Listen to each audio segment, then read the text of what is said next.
Catherine POV. Hapon na, pero wala pa rin ako nakukuhang text galing kay Arcus. Hindi pa rin kaya tapos yung pinapagawa ni Mrs. Reyes sa kanya? Nakatulog na lang ako lahat-lahat kakahintay sa text niya, pero wala ko natanggap man lang. Bumaba ako sa sala namin at tumungo roon sa dining. Nakita ko si Mommy na nagluluto ng pancake. Kinuha ko ang pitchal sa refrigerator. Nagsalin ako sa aking baso. "Princess, gising ka na pala. Gusto mo?" Lumingon ako kay Mommy habang nilalago ko ang aking tubig. "Opo, Mommy. Thank you po." Aniya ko tilagyan ulit ng tubig ang aking baso. Dinala ko ang aking baso sa lamesa. Kumuha na ako ng 2 plato at 2 tinidor. Inayos ko na to sa dining table namin. "Catherine?" Napalingon ako kay Mommy nang tawagin yung pangalan ko. "Ayos na pa pakiramdam mo? Sumasakit pa rin ba?" Hindi ako nakagalaw nang sabihin ni Mommy yon. "Masakit pa rin ba? Kanina bago ako makatulog sumakit ulit ang aking dibdib. Buti na wala na lang ulit na makainom ako ng gamot ko." Tiningnan ko si Mommy saka umiling sa kanya. Ayoko mag-alala na naman sila sa akin. "Okay na po ako, Mommy. Maayos na po yung pakiramdam ko." Wika ko at ngumiti sa kanya. "It's good to hear that, Princess. Sinabi ko sa daddy mo nangyari sa'yo kahapon. Kapag di pa naging okay ang pakiramdam mo, ipapakonsult ka ulit namin." Seryosong saad ni Mommy sa akin. Ngumiti ako sa kanya. "Okay na po ako, Mommy. Maayos na po nararamdaman ko." Pasado 3:00 ng hapon, nakahiga na ako sa aking kama habang nakatitig sa aking cellphone. Wala pa rin paramdam sa akin si Arcus. Hay, ano ba talagang pinagagawa ni Mrs. Reyes sa inyo, Arcus? Napapabuga na ako ng hangin dito sa kwarto ko. Ilang beses ko na rin siyang tinetext, pero wala akong nakukuhang reply galing sa kanya. Sobrang clingy ko na ba yun? Tinungo kong computer desk ko. Binuksan ko to at nag-login sa aking account sa Facebook. Makikibalita na lang ako sa online world. Sa kasagsagan ng aking pag-i-scroll, nakita ko ang post ni Mrs. Reyes na siyang nagpapakirot sa aking puso. Napalunok ako at namumuo ng ilang butil ng pawis sa aking noo kahit malamig naman sa aking kwarto. Sa Facebook post si Mrs. Reyes ay isang picture niya na kasama sina Arcus at Ellen. Nakangiti sa larawan si Arcus. Minsan lang siyang ngumingiti sa mga picture at madalas wag kami ay nagsa-selfie. Di rin siya ngumingiti. Bilang sa mga picture namin na nakangiti siya, lalo ako nagselo sa larawan na makita ang caption ni Mrs. Reyes. "The best students, they're lovely, right?" May kasama pa tong heart emoji at maraming heart emojis. Hindi ko alam, pero nagsaselos talaga ako kay Ellen. Matalino siya katulad ni Arcus. Ako, isang average student at nakilala lang dahil kay Arcus. Nawalan na ako ng gana mag-scroll, kaya pinatay ko ng computer na gamit ko. Nilayo ko rin ang cellphone ko.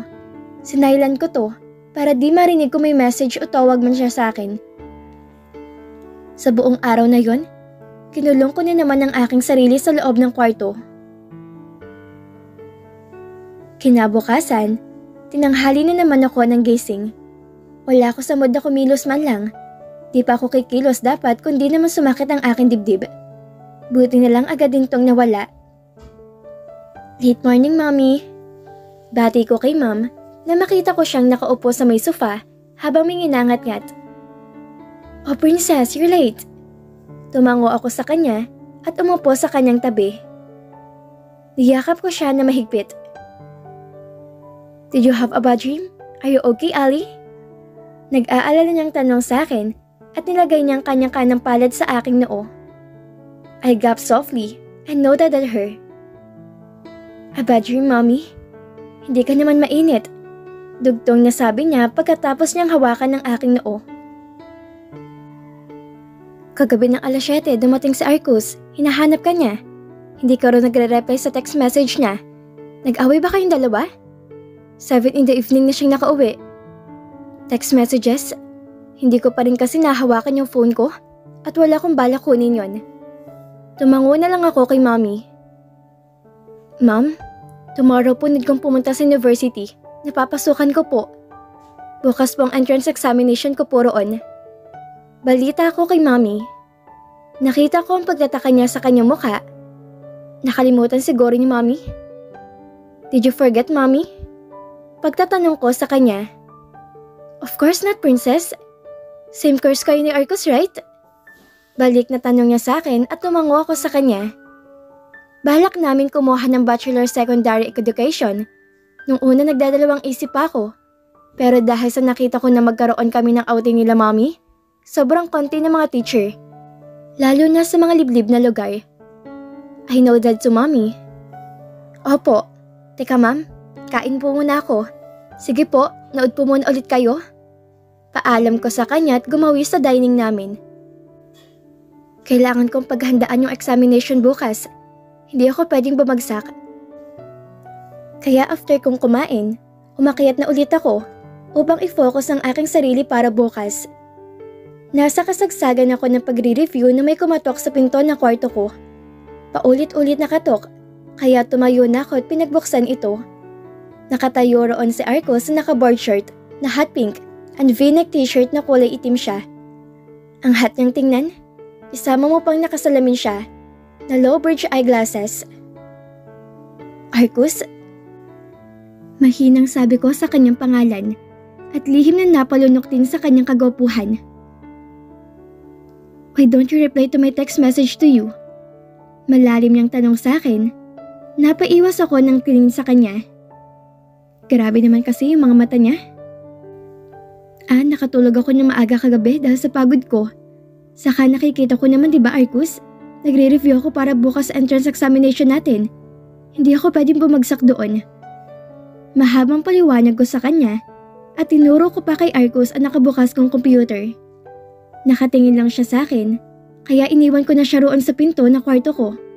Bumalik na ulit ako sa akin pagre-review. I'm sorry babe, if I didn't reply to your text message yesterday. Napatigil ako ng pag-scroll ko.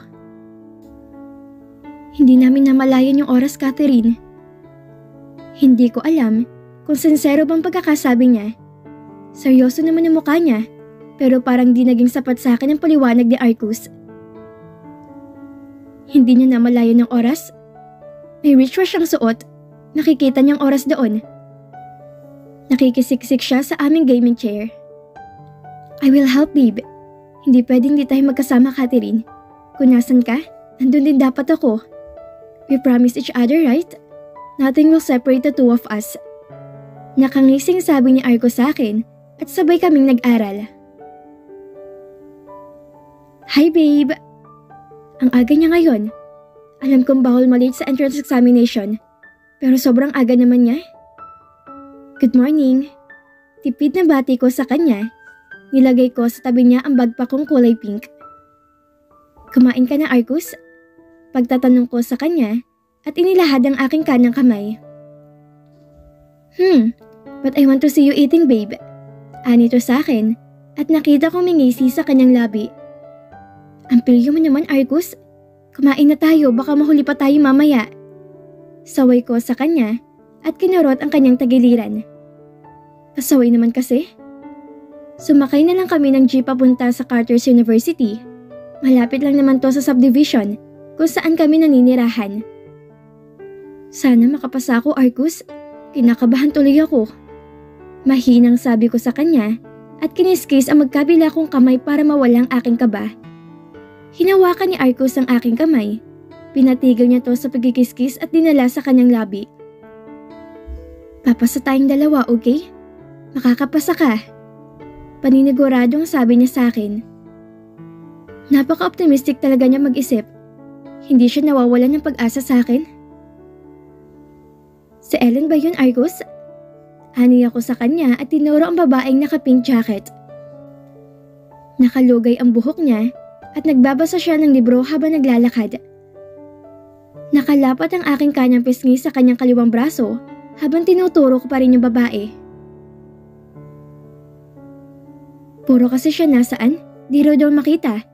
Malabo talaga yung mata niya. Ayun oh, yung nasa bandang kanan natin. Naiinis na turan ko sa kanya. Hindi pa rin niya kasi makita. Nakita mo na ba? Tumango siya sa akin. Dito rin pala siya, no? Ano kayang kursong kukunin niya? Pagtatanong ko sa kanya habang nakatingin pa rin kay Ellen. Ang sipag talaga niya. Sana naging matalino rin ako katulad niya. Nakarating kami ni Arcos sa room na naka-assign sa amin. Lalo tuloy dumoble ang kabang nararamdaman ko kahit malamig dito sa loob. Nag-uumpisa ng mamawis ang aking kilikili at ang aking noo. Kaya ko to. Nag-umpisa na ang aming pagsusulit. Wish me luck. 5 hours. Tapos ng examination namin na nakakadugo. Sinabihan kami ng instructor namin na makakatanggap kami ng email from the university kung makakapasa kami sa entrance examination. 1 araw lang daw yon para malaman namin. Sobrang nahirapan ako sa logic. Nakakahilo. Sinuyapan ko si Arcos. Wala ko nakitang bakas na hirapan siya sa mga tanong. Genius kasi ang malabong matang to. Are you hungry, babe? Kain tayo. Saan mo gusto? Sulpot na tanong niya sa akin. Hindi ko na malayang nakarating na pala siya sa harapan ko. Tumango ako ng 2 beses sa kanya. Nagutom ako dahil sa mga tanong. Kahit saan, basta mabubusog ako, Arcos. Ani ako rito at nagpa-cute. Narinig ko naman siyang tumawa ng mahina. Ma'am, I passed the entrance examination at Cutter's University. Tingnan niyo po! Masayang pagbabalita ako kay ma'am. Pinakita ko sa kanya ang cellphone na hawak ko at itinuro ang surname namin. Montano Catherine Bachelor Secondary Education. Oh, congratulations, princess! Tatawagan ko agad ang daddy mo. Ibabalita ko yung tungkol dito. Masayang sabi niya sa akin at kinurot pa ang aking kanang pisngi.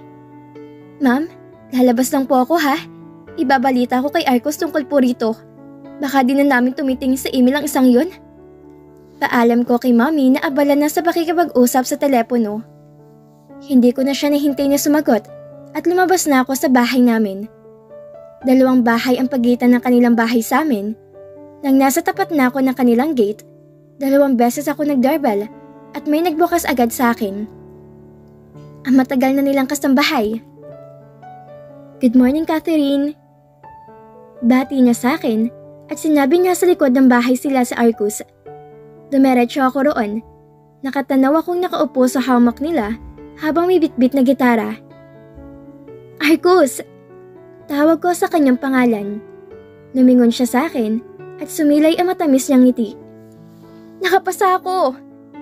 Masayang balita ako sa kanya at inilabas ko ang aking cellphone at pinakita sa kanya yung pangalan ko at ang pangalan niya.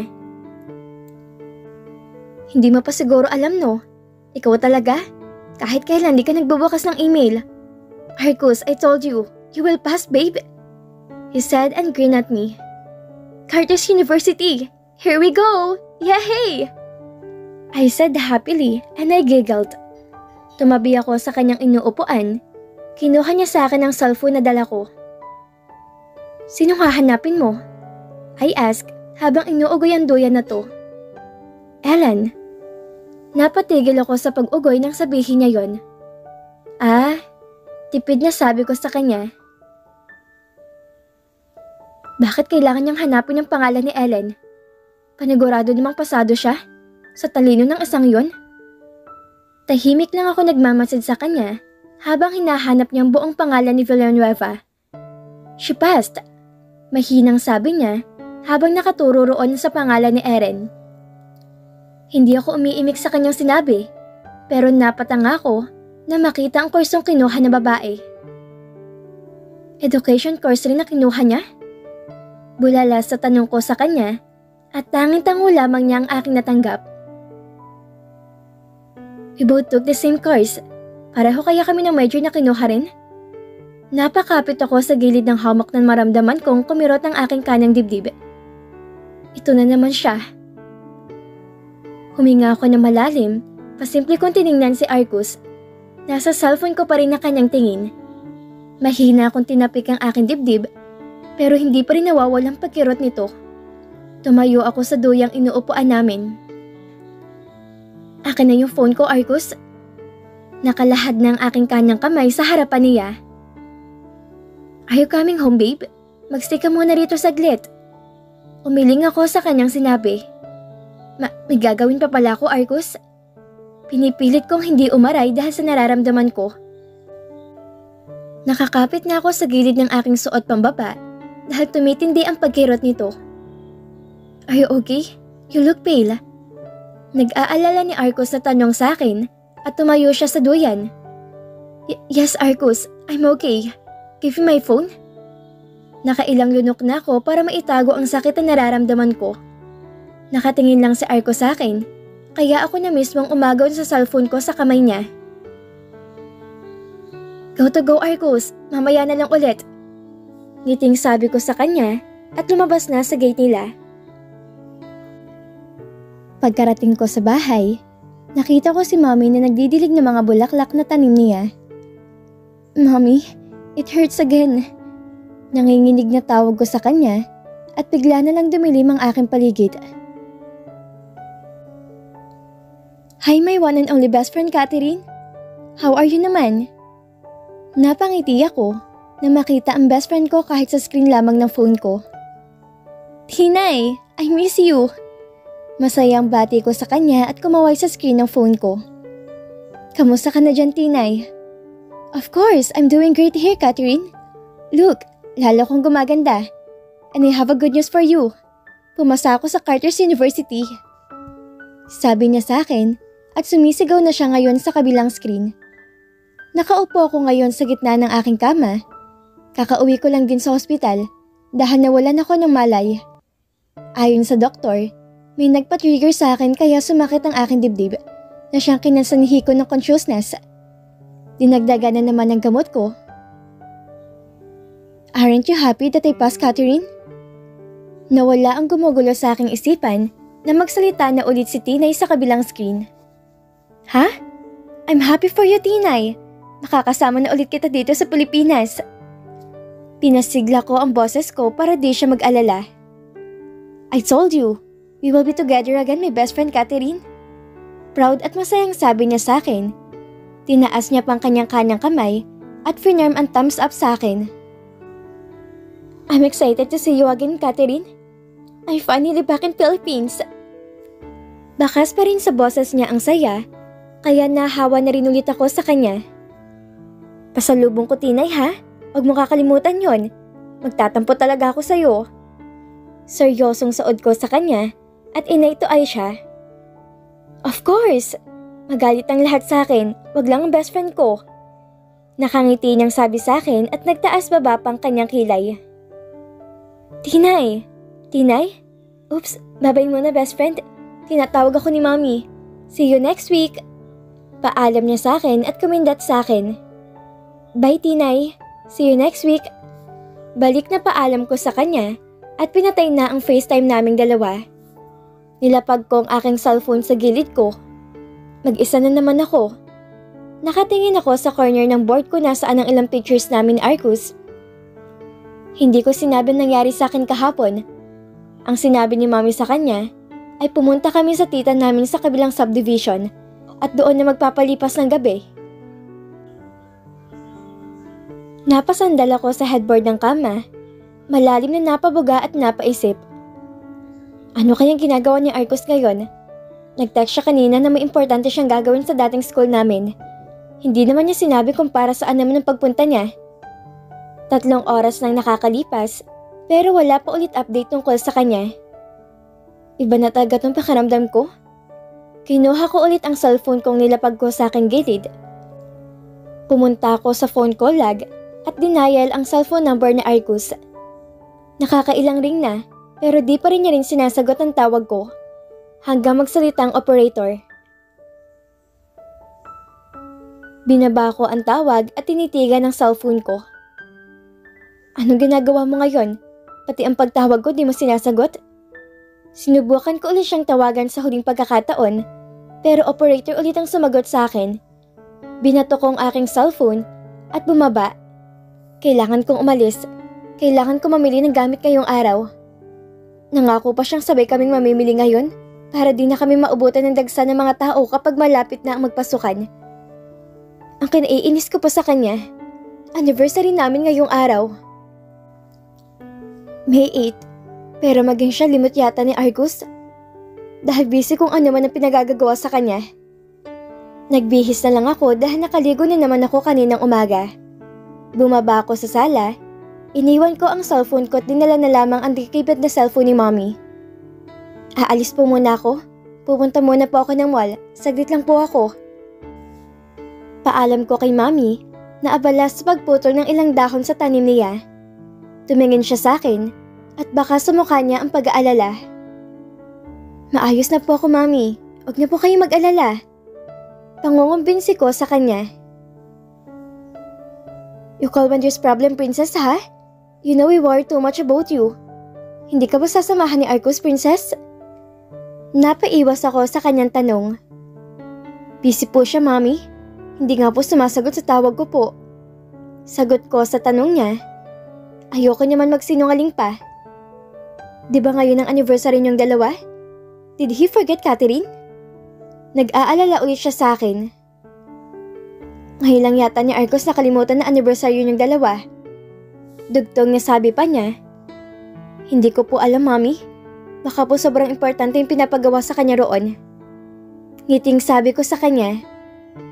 Sige na po, Mommy. Alis na po ako para makauwi rin po ako agad. Paalam ko sa kanya at hinalikan pa siya sa kanyang kanang pisngi. Take care always, Princess. Malakas na paalala niya sa akin. I will po. At dito na po nagtatapos ang part 2 ng ating kwento. At sana'y muli niyo po akong samahan sa mga susunod na kabanata na ibabahagi ko sa inyo. Maraming salamat po at ingat po tayong lahat.